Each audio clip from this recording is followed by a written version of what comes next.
சென்னை அருகே ஒரு சிறிய வீட்டில் அருண் என்ற ஒரு இளைஞன் வாழ்ந்து வந்தான். அவனுடைய அம்மா லட்சுமி ஒரு வீட்டு வேலைக்காரி. காலை 5 மணிக்கே எழுந்து மற்றவர்களின் வீட்டில் வேலை செய்து அவனை காப்பாற்றினாள். ஆனால் அருண் தனது அம்மாவை ஒருபோதும் மதிக்கவில்லை. நீ ஒரு வேலைக்காரிதான், என்னை பற்றி பேசாதே என்று அவன் அடிக்கடி கோபமாக பேசுவான். அம்மா அமைதியாக இருந்தாள். அவள் எப்போதும் ஒரு வார்த்தைதான் சொல்வாள், நீ நல்லா வளரணும்பா, அதுவே என் ஆசை.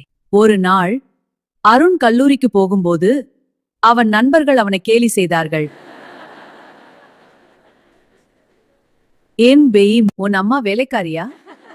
அந்த நாள் முதல் அவன் தனது அம்மாவை வெட்கப்பட ஆரம்பித்தான். அவன் மனதில் ஏற்பட்ட வெட்கம் அது அவன் வாழ்க்கையை மாற்றியது.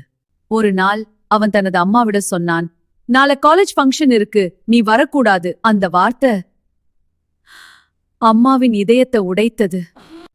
ஆனால் அவள் சிரித்தாள். சரிப்பா, நீ சந்தோஷமா இருந்தா போதும்.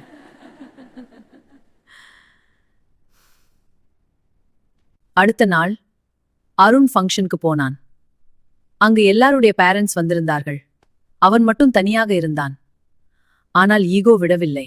அந்த இரவு அவன் வீட்டுக்கு திரும்பி வந்தான். வீடு அமைதியாக இருந்தது. யாரும் பதில் இல்லை. அவன் கிச்சனுக்கு போனான். அங்கு ஒரு கடிதம், அவனுடைய அம்மா எழுதிய கடிதம். அருண், நான் உன்னுடைய வாழ்க்கைக்கு ஒரு சுமையாக விரும்பல. நீ என்ன வெட்கப்படுற அளவுக்கு நான் இருக்கக்கூடாது.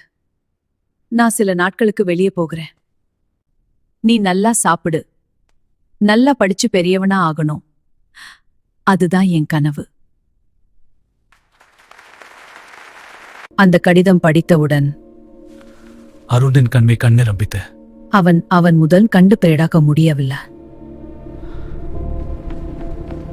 ஒரு நாள் அவன் ஒரு மருத்துவமனைக்கு போனான். அங்கு ஒரு நர்ஸ் அவனை பார்த்து கேட்டாள், நீ அருணா? அவன் ஆச்சரியமாக, உன் அம்மா இங்கே இருக்காங்க. அவன் ஐசியூவில் இருந்தாள். பல நாட்களாக அவள் நோயுடன் போராடிக் கொண்டிருந்தாள். ஆனால் அவள் ஒருபோதும் தனது மகனிடம் சொல்லவில்லை. அருண் அவள் அருகே ஓடினான். அம்மா, என்ன மதிச்சு மெதுவன்களை திறந்தா. அது அவள் கடைசி வார்த்தை. அவள் கண்கள் மூடியது. அருண் கத்தினான், அம்மா! ஆனால் அது மிகவும் தாமதமாகிவிட்டது. நண்பர்களே, நம்ம வாழ்க்கையில் இருக்கும் மனிதர்களை நாம் இழந்த பிறகுதான் அவர்களின் மதிப்பு புரியும். அம்மா என்பது ஒரு வார்த்தை இல்ல, ஒரு உலகம். அவளை உயிரோட இருக்கும்போது மதிங்க, அன்பு கொடுங்க. இல்லையெனில் ஒரு நாள் பச்சாத்தாபம் மட்டும்தான் இருக்கும். இந்த வீடியோ உங்களுக்கு ஒரு உணர்வை கொடுத்திருந்தால் லைக் பண்ணுங்க, ஷேர் பண்ணுங்க. உங்கள் அம்மாவை இப்போதே சென்று அன்பாக பேசுங்கள்.